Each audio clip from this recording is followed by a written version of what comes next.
ముందుగా ఇక్కడికి వచ్చిన వాళ్ళందరికీ థ్యాంక్ యూ సో మచ్ అండి. So March 28 summer cinema, first cinema. డెఫినెట్గా నేను కాన్ఫిడెంట్గా నేను ఆర్ఆర్తో చూసుకున్నాను అండి cinema. I strongly believe this is my my my my best work till date.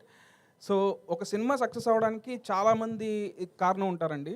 ఎందుకంటే ఈ సినిమాకి ఇంత బాగా రావడానికి రీజన్ అయితే మా ప్రొడ్యూసర్ రవి గారు, నవీన్ గారు, వీళ్ళే కనుక లేకపోతే, అంటే కథ చెప్పినప్పుడు ఇంత స్పాన్ ఉందని చెప్తే మేము కథను నమ్మి సినిమా చేస్తాం, బడ్జెట్లు కాంబినేషన్లు నమ్మి కాదు.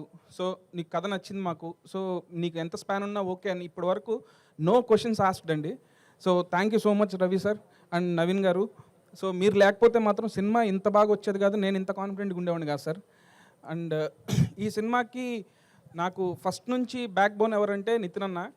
సో అంటే ఆయన కూడా అంతే, నన్ను ఎంత బిలీవ్ చేస్తారంటే స్క్రిప్టు ఒకవేళ నేను ఫస్ట్ సినిమా ఓకే అయిన తర్వాత స్క్రిప్ట్ చెప్పాను, స్క్రిప్ట్ చెప్పినా కూడా కొన్ని సీన్లు చెప్పకపోయినా సరే లేదు నువ్వు చేస్తావని లేదు నువ్వు చేస్తావని ఆ కాన్ఫిడెన్స్తో ఏ రోజు ఏ క్వశ్చన్స్ అడగలేదు.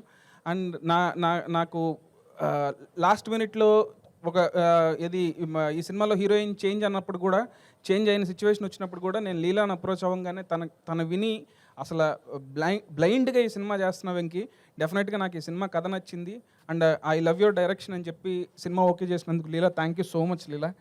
అండ్ నేను రాజేంద్ర ప్రసాద్ గారికి చిన్నప్పటి నుంచి చాలా పెద్ద ఫ్యాన్ అండి. మా నాన్నగారు కూడా ఆయన సినిమాలు తీసుకెళ్ళేవాళ్ళు అన్ని సినిమాలకి. సార్ ఈ సినిమా మాత్రం మిమ్మల్ని ఊహించుకొని రాశాను sir. John Snow character Janardhan Sunnipenta నుంచి ఆయన ఏజెంట్ జాన్ స్నోగా మారి ఈయన ఎంత ఫన్ చేస్తారనేదే సినిమాలో మీరు అందరూ చూడాలండి.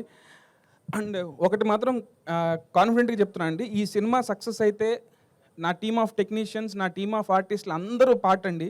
సినిమా ఏదైనా తేడా జరిగితే నేను ఒక్కడనే కాదు, మీరు అందరూ నన్ను వేసుకోవచ్చు. ఎందుకంటే నేను అంత కాన్ఫిడెంట్గా ఉన్నా సినిమా డెఫినెట్గా బ్లాక్ బస్టర్ కొడుతున్నాం అనే కాన్ఫిడెన్స్ ఉంది నాకు. సో సినిమా సక్సెస్కి నా వెనకాల ఉన్న వాళ్ళు, నా టీం డిఓపి శ్రీరామ్ గారు, నా ఎడిటర్ కోటి అండ్ నా music director GV Prakash and నా ఆర్ట్ డైరెక్టర్ రామ్ కుమార్ గారు, ఇలా నాతో పాటు ఉన్న మా ఏడీస్ అందరూ కూడా చాలా బాగా కష్టపడ్డారండి. Thank you so much. మీరు అందరూ మార్చ్ 28 చూడండి. ఈ సినిమాలో ఫన్ను ఉంటుంది, అట్లాగే మీరు సర్ప్రైజ్ అయ్యే ట్విస్టులు కూడా చాలా ఉన్నాయండి. అండ్ ఈ సినిమాని చెప్పగానే ఎగ్జైట్ అయ్యి క్యామియో రోల్ అయినా, స్మాల్ క్యామియో రోల్ అయినా యాక్సెప్ట్ చేసిన డేవిడ్ వార్నర్ కూడా thank you so much. Because ఆయన కూడా త్వరలో వస్తారండి, మీరందరూ చూస్తారు, డెఫినెట్గా హై ఫీల్ అవుతారు. థ్యాంక్ యూ సో మచ్ అండి.